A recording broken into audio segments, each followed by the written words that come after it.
حق اور باطل کی جنگ ہے، حاکم اور محکوم کی جنگ ہے۔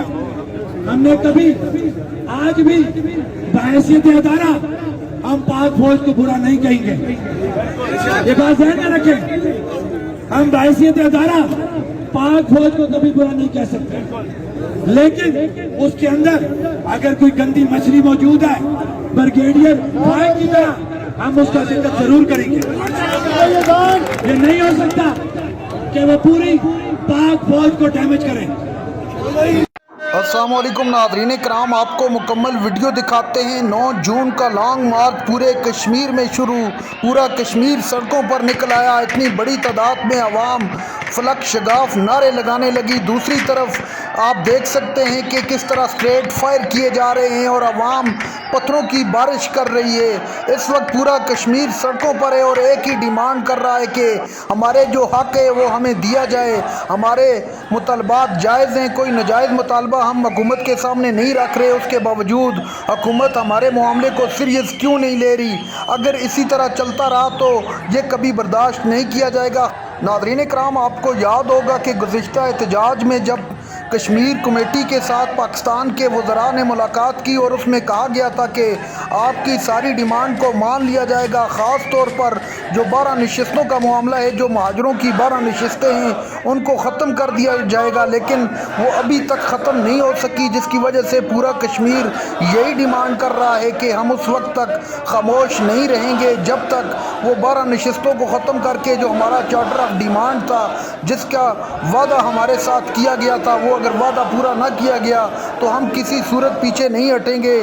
ہمارے مطالبات، ہماری جنگ اس وقت تک جاری رہے گی جب تک ہمارے مطالبات کو مان نہیں لیا جاتا۔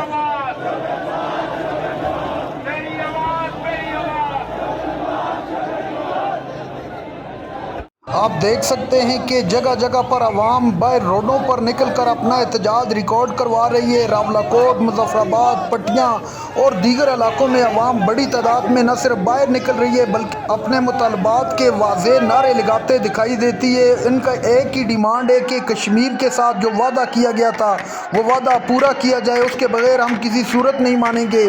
آپ یہ تھوڑی گفتگو سنیں، پھر اس پر مزید بات کرتے ہیں اور مزید آپ کو ایسے مناظر دکھائیں گے کہ آپ حیران رہ جائیں گے کہ کس طرح کشمیریوں نے جگہ جگہ نکل کر اپنا احتجاج ریکارڈ کروایا۔ جی یاد ہے کوالہ کے مقام پہ میں نے یہ کہا تھا کہ 12 سیٹیں گئیں، میں آج بھی اپنی اس بات پہ قائم ہوں، کسی وجہ سے بات میں نے کی تھی۔ اب ظاہری بات ہے اتنا بڑا کراؤڈ روکا گیا، کیا شوکت نواز میر کی اتنی ہمت ہے، اتنی استطاعت ہے کہ وہ اتنے بڑے کراؤڈ کو روکے گا؟ یہ اللہ کی مدد تھی اور لوگوں کا ایک شعور تھا۔ وہ شعور اگر کوالہ رک سکتا ہے نا تو وہ شعور بہت کچھ کر سکتا ہے۔ تو یہ جو 12 سیٹیں ہیں نا، یہ انشاءاللہ جائیں گی۔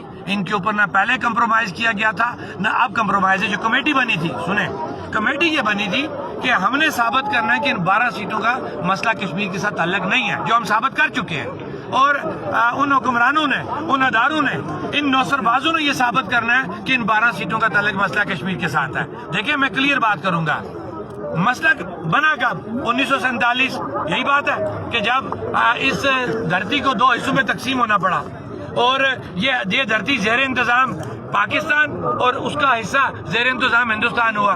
مسئلہ کشمیر کو بتانا چاہوں گا نا، اس وقت UN اور ریزولوشن کے مطابق یہ طے ہو گیا کہ ٹل ڈیسیژن یہ زیر انتظام پاکستان رہے گا اور وہ حصہ زیر انتظام ہندوستان رہے گا۔ اب آپ کا مسئلہ کشمیر پہ بات کرنے کا وکیل آپ کا پاکستان ہے، تو مجھے ایک بات بتائیں کہ جب آپ کے پاس آپ کے ایکٹ کے مطابق یا آئین پاکستان کے مطابق مسئلہ کشمیر پہ بات کرنا پاکستان کا مسئلہ ہے، تو یہ 12 نوسر باز جو کروڑوں روپے، اربوں روپے سالانہ ان غریب لوگوں کا، ان لوگوں کا کہ جو بغیر چھت کے سکول میں موجود ہیں، جس علاقے کے اندر میں موجود ہوں، اتنا بڑا چارٹر آف ڈیمانڈ پیچھے پورا کہ وہ اس کے لیے پیسہ نہیں ہے، ان نوسر بازوں کے لیے پیسہ موجود ہے جو مسئلہ کشمیر کے نام 78 سالوں سے عیاشی کر رہے ہیں۔ اس لیے یہ کوئی لمبی چوڑی اس میں بحث نہیں ہے۔ یہ ایموشنل بڑے بڑے سکالر آئے ہوئے یہاں پہ دیکھا ہے، میں نام لوں گا وقت آنے پہ، یہ سب پے رول کے اوپر ہے۔ ان کو شرم آنی چاہیے، یہ بے غیرت ہیں ایسے سکالر کہ جو مسئلہ کشمیر کو اس طرح پوز کر رہے ہیں جناب اگر یہ 12 سیٹیں ختم ہوئی تو مسئلہ کشمیر ختم ہوگا۔ جب تک یہ باضمیر کشمیری موجود ہیں آر پار کے، مسئلہ کشمیر کو کسی کا باپ نہیں ختم کر سکتا۔ مسئلہ کشمیر رہے گا اور مسئلہ کشمیر کو انشاءاللہ ایک وقت آئے گا آر پار کشمیری اکٹھے ہوں گے اور مسئلہ کشمیر تب سیٹل۔ آخری سوال یہ بتائیں کہ ہم دیکھ رہے ہیں کہ پس پردہ پاکستان پیپلز پارٹی کہیں پہ اپنے ایک سیاسی بیانیے کی خاطر کہیں یا جس حساب سے بھی وہ سٹینڈ کر رہی ہے کہ 12 سیٹیں جو ہے وہ آزاد کشمیر سے ختم کی جائیں. نون لیگ سٹینڈ کر رہی ہے کہ وہ 12 سیٹیں برقرار ہیں. کیا پیپلز پارٹی کی بیک ڈور آپ کے ساتھ کوئی مشاورت ہے یا یہ ان کی ایک سیاسی حکمت عملی ہے عوام کو اپنی طرف متوجہ سر کریں؟ اب کن جماعتوں کی اور کن لوگوں کی بات کریں، ان کا تو دین ایمان ہی کوئی نہیں ہے. پیپل پارٹی کے چودھری یاسین کی سٹیٹمنٹ موجود تھی، 15 دنوں کے بعد کسی صوبیدار کی کال آئی اور جناب اپنی سٹیٹمنٹ سے پیچھے ہو گئے. یاد ہے نا کہ انہوں نے 12 سیٹوں کے خلاف سٹیٹمنٹ دی تھی اور 15 دنوں کے بعد چینج ہو گئے تھے. اب نون لیگ کی بات کرتے ہیں، ہمارے قابل احترام راجہ فاروق حیدر صاحب، ان کی آن ریکارڈ چیز موجود ہے کہ جناب دل کرتا ہے کہ ان 12 کا منہ کالا کر کے ان کو باہر گھسیٹوں، اور آج وہ کیا کہہ رہے ہیں. تو آپ کس پیپل پارٹی، کس نون لیگ کی بات کر رہے ہیں، کس دیگر جماعت کی بات کریں گے؟ ان کا کوئی دین ایمان نہیں ہے. ان کا دین ایمان ان کی اپنے پیٹ ہے، ان کی نسلیں ہیں. یہ نسل در نسل دادا بیٹا پوتے کی سیاست پہ یقین رکھتے ہیں. ان کو مسئلہ کشمیر سے یا کسی اور سے کوئی دلچسپی نہیں ہے. میر صاحب یہ بتائیے گا کہ آپ کے ساتھ جو بہت ٹائم سے آپ لوگ سن رہے ہیں.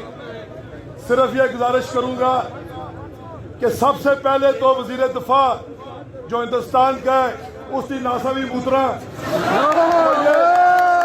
جو یہ کہتا ہے کہ آزاد جموں کشمیر میں چلنے والی جو تحریک ہے وہ ہم اس کو بغیر لڑے ہوئے جو یہ اس کو پی او کے کہتے ہیں اس کو لے لیں گے. اور پوری ناسوی بوترا اصلی جدوجہد ہے، سنیں ہماری جدوجہد ہے حق ملکیت کی، ہماری جدوجہد ہے حق ملکیت کی، حق حکمرانی کی.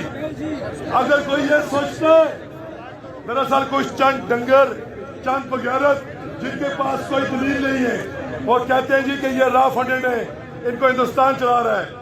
اگر کوئی ہمارے حقوق کی بات کرتا ہے تو میں اس کو سلام پیش کرتا ہوں، لیکن اس بات کے اوپر اگر کوئی ہندوستان کا وزیر دفاع یہ بات کہتا ہے تو سب بولے اس پہ لعنت. اگر کوئی پاکستان کا وزیر دفاع یہ بات بولتا ہے بولے اس پہ لعنت. پھر یہاں پہ ایک بہت بڑا آدمی کہتا ہے ہمارے بارے میں، اور جی سبسڈائز آٹا کھاتے ہیں تو کہتے ہیں جی کہ کشمیر خود مختار پر رہیں گے، تحریک چلائیں گے. یہاں پہ میں اس کی بات سن رہے کہتا ہے میں وہ ناظرین کرام، آپ نے ویڈیو دیکھی. پورا کشمیر سڑکوں پر نکل آیا اور اپنا احتجاج کھل کر ریکارڈ کرتے ہوئے کہا کہ ہم 12 نشستوں کا معاملہ کسی صورت قبول نہیں کریں گے. شوکت نواز میر کی گفتگو آپ نے سنی. انہوں نے واضح الفاظ میں کہا کہ ہمارے ساتھ جو وعدہ کیا گیا تھا اس وعدے کو پورا کیا جائے، ورنہ کسی صورت ہم پیچھے نہیں ہٹیں گے اپنے مطالبات منوانے تک.